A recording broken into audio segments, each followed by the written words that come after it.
Selamat datang di kisah yang terbungkus dalam kegelapan, sebuah rahasia yang hanya bisa dirasakan, bukan dilihat. Misteri kematian keluarga Pak Jayadi dimulai sekarang. Malam itu hanya ada diam, tak ada langkah, tak ada bisikan. Rumah Pak Jayadi berdiri gelap, membeku di antara kabut. Di dalamnya satu keluarga terbaring tanpa nyawa. Mata terbuka, seolah melihat sesuatu yang tak bisa dijelaskan. Dinding-dinding tua seakan menyimpan suara yang enggan keluar. Sesuatu telah datang malam itu, tanpa suara, tanpa ampun, dan meninggalkan jejak ketakutan yang tak pernah bisa dihapus. Tak ada yang tahu persis apa yang terjadi. Para tetangga yang mencoba mendekat hanya merasakan hawa dingin yang tak biasa, seperti udara beku yang menusuk tulang. Mereka tak berani melangkah lebih dekat. Hanya satu hal yang mereka tahu, tak ada yang bisa menjelaskan. Kematian itu datang dari tempat yang tak terlihat. Dan seiring waktu, desas-desus semakin menguat. Bisikan di malam hari, bayangan yang melintas cepat. Tak ada yang berani bertanya lebih jauh, karena kadang lebih baik tidak tahu. Denny terpaku melihat tulisan itu, namun rasa takutnya semakin mendalam saat matanya menangkap bayangan yang bergerak cepat di sudut ruangan. Itu bukan hanya sekadar angin atau ilusi. Bayangan itu tampak seperti sosok manusia. Sesosok yang tampaknya tak lagi hidup, namun tetap mengintai menunggu. Tanpa sadar, Denny mundur beberapa langkah. Dan di saat itulah ia mendengar sesuatu yang jauh lebih mengerikan. Suara langkah kaki yang tak tampak, namun terdengar jelas.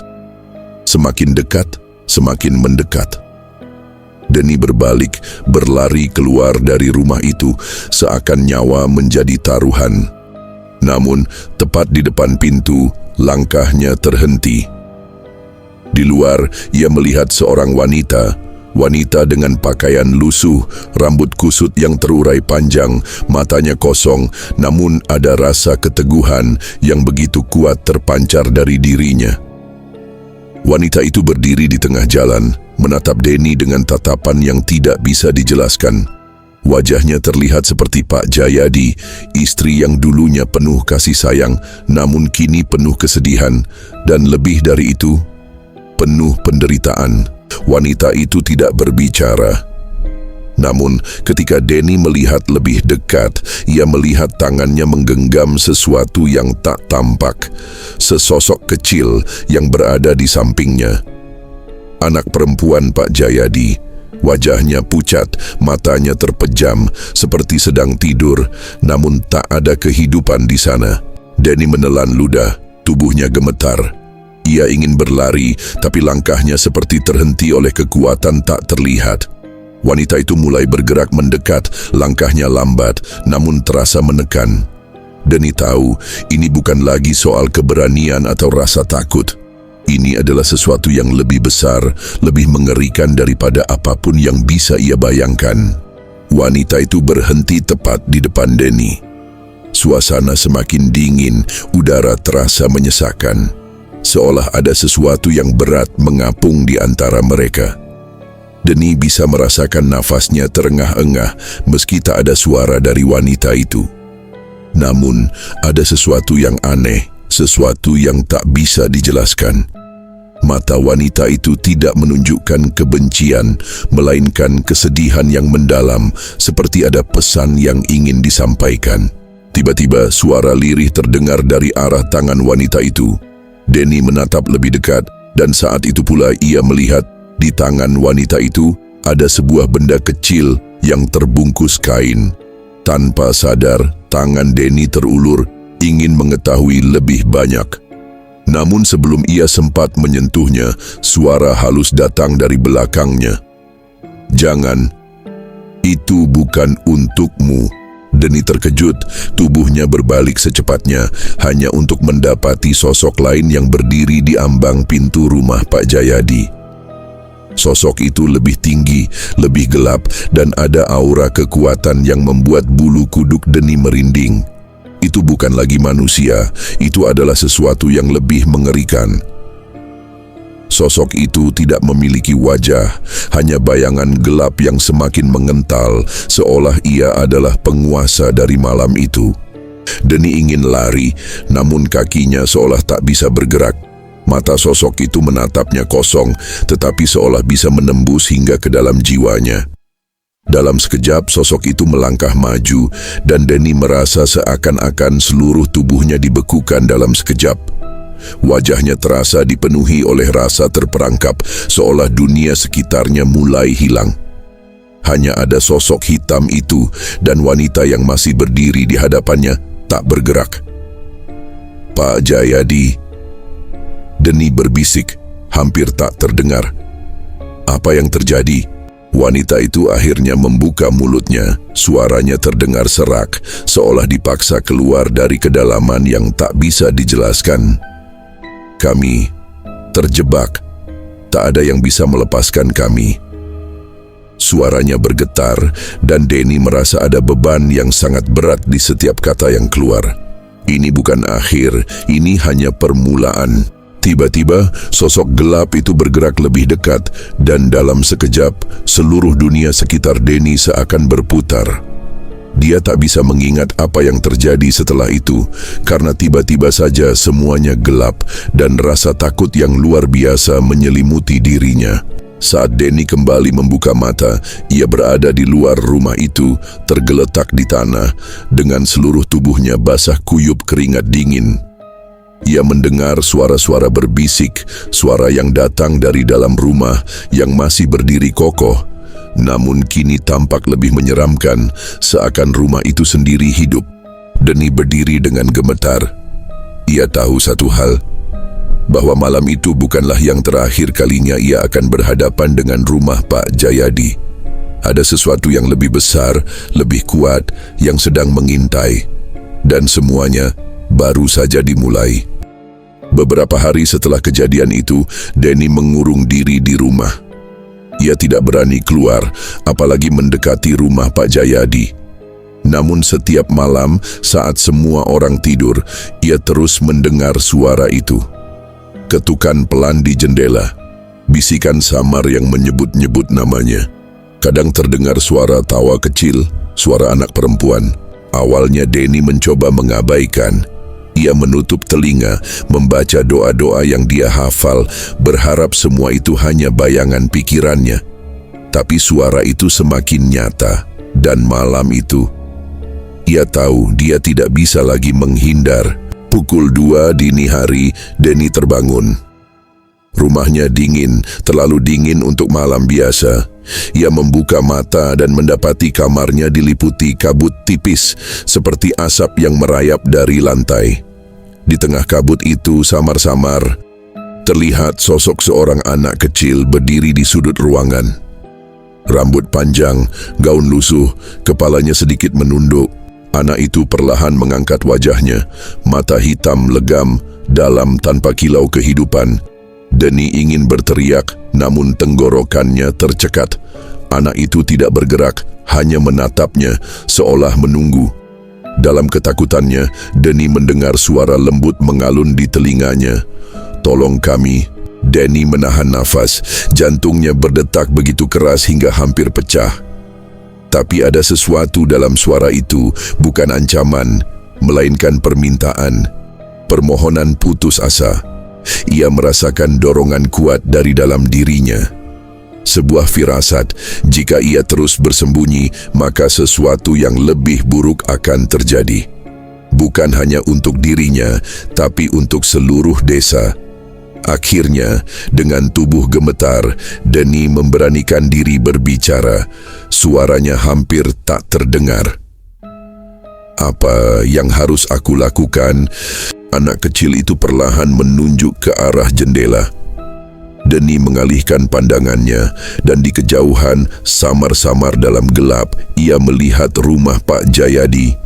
Dan di atasnya melayang bayangan hitam besar yang berputar perlahan seperti kabut yang hidup. Dari rumah itu, Terdengar suara-suara, suara tangisan, jeritan lirih, dan panggilan minta tolong yang sayup-sayup, seolah rumah itu memanggil-manggil siapa saja yang cukup berani untuk datang. Denny tahu, malam itu ia harus kembali ke rumah terkutuk itu. Bukan untuk dirinya sendiri, melainkan untuk mengungkap kebenaran yang selama ini tersembunyi. Kebenaran tentang kematian keluarga Pak Jayadi. Pagi itu, wajah Denny tampak pucat. Matanya cekung, tubuhnya lunglai karena semalaman tidak tidur. Namun tekadnya sudah bulat. Ia tahu ia tidak bisa lagi lari. Ada sesuatu yang harus diselesaikannya. Sesuatu yang berkaitan dengan arwah keluarga Pak Jayadi. Dengan langkah gontai, Denny menuju pasar kecil di desa. Ia mencari perlengkapan yang bisa membantunya, benda-benda yang sering disebut orang-orang tua di kampung sebagai pelindung dari gangguan roh halus. Ia membeli segenggam garam kasar, beberapa batang dupa, dan seutas tali janur kuning. Seorang pedagang tua memperhatikannya dengan tatapan khawatir. "Untuk apa semua ini, Nak?" tanya si pedagang dengan suara bergetar. Denny hanya menunduk, tidak berani berkata jujur. Ia tahu, semakin banyak orang tahu, semakin besar kemungkinan sesuatu yang buruk terjadi. Ia membayar cepat dan segera pergi, meninggalkan si pedagang yang hanya bisa menggeleng-gelengkan kepala sambil berbisik lirih seolah mengirimkan doa keselamatan. Sore menjelang malam, Denny kembali ke rumahnya. Ia mengunci semua pintu dan jendela, lalu mulai menyiapkan semua barang-barang yang dibelinya. Garam ditaruh dalam kantong kecil di setiap sudut tasnya. Dupa disiapkan dalam ikatan kertas kecil. Tali janur ia lilitkan di pergelangan tangan kiri, seperti yang diajarkan almarhum kakeknya dulu. Tanda perlindungan agar jiwa tidak mudah ditarik oleh roh-roh penasaran. Saat matahari mulai tenggelam, kabut tipis kembali turun, merayap di tanah seperti jari-jari dingin yang mencari mangsa. Denny duduk diam di lantai kamarnya, memejamkan mata, berusaha menenangkan pikirannya.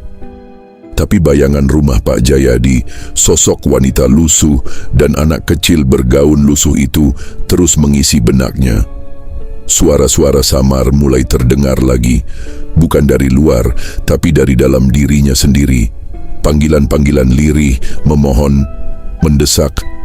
Malam ini. Denny membuka matanya perlahan. Ia menarik napas panjang, menggenggam erat tas kecil berisi garam dan dupa.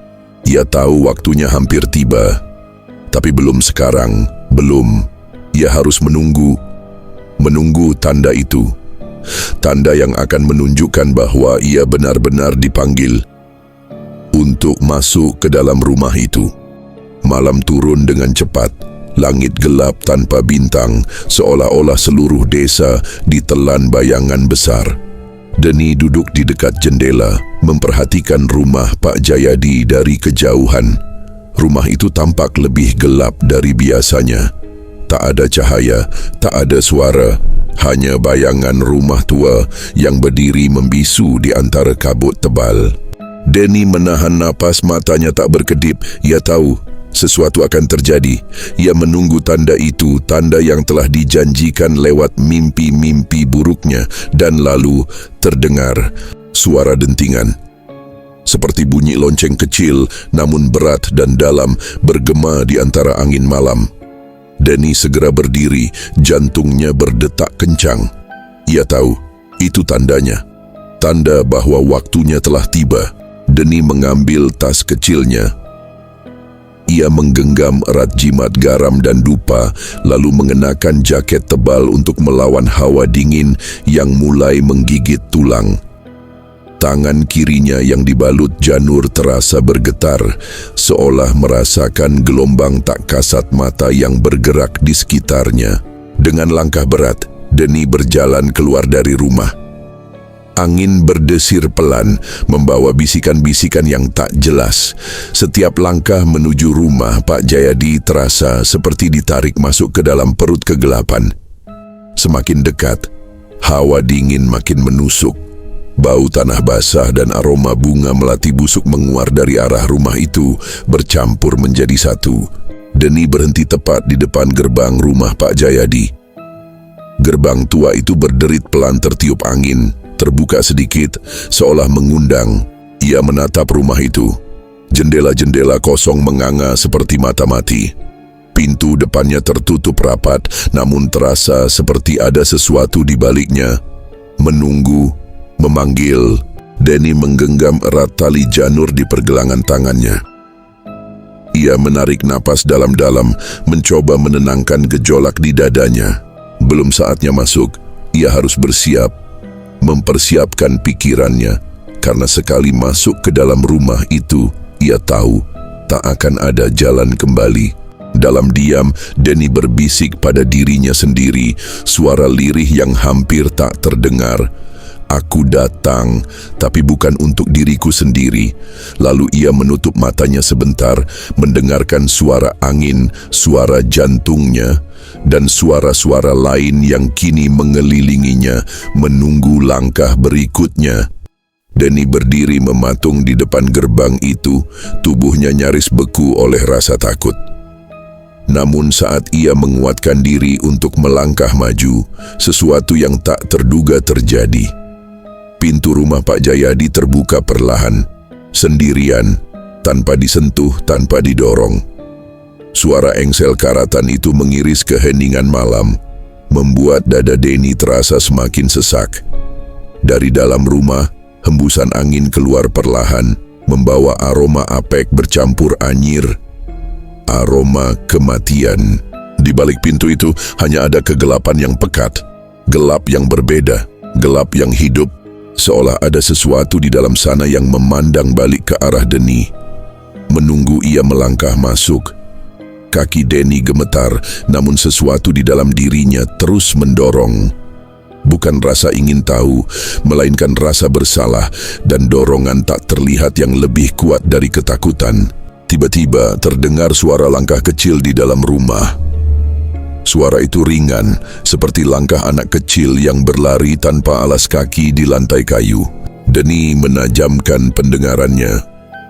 Dan di antara langkah itu terdengar suara tawa kecil. Renyah, namun terdengar aneh, seolah tawa itu datang dari tempat yang terlalu jauh, terlalu dalam. Sekujur tubuh Deni merinding, tangannya yang menggenggam tas kecil berisi garam semakin erat. Deni mundur selangkah, tapi kakinya tersandung batu kecil. Ia hampir jatuh. Saat itu juga, dari dalam rumah, muncul suara pelan, suara seorang anak kecil yang memanggil, "Kakak, masuklah." Suaranya polos, seperti suara seorang adik kecil yang meminta ditemani bermain. Namun Deni tahu, itu bukan panggilan biasa. Itu jebakan. Ia berdiri kaku, matanya masih menatap pintu yang terbuka lebar. Angin malam berputar di sekelilingnya, membawa bisikan-bisikan aneh dari berbagai arah. Bisikan itu seakan menuntun, menggoda, dan juga memperingatkan. Deni menarik napas dalam-dalam. Ia tahu, kalau ia maju sekarang, tidak ada jaminan ia akan keluar lagi. Namun jika ia tetap berdiri di sana, kegelapan itu akan menemukan jalannya sendiri untuk menjemputnya. Pilihan di tangan Deni, dan malam itu dunia seakan menahan napas, menunggu langkah kecil pertama yang akan mengubah segalanya. Deni berdiri membatu, di hadapannya pintu rumah Pak Jayadi menganga menunggu. Suara-suara dari dalam terdengar semakin jelas, tangisan lirih, langkah kecil berlari, dan suara perempuan dewasa yang merintih seolah memanggil-manggil seseorang yang tak kunjung datang. Deni mengepalkan tangannya.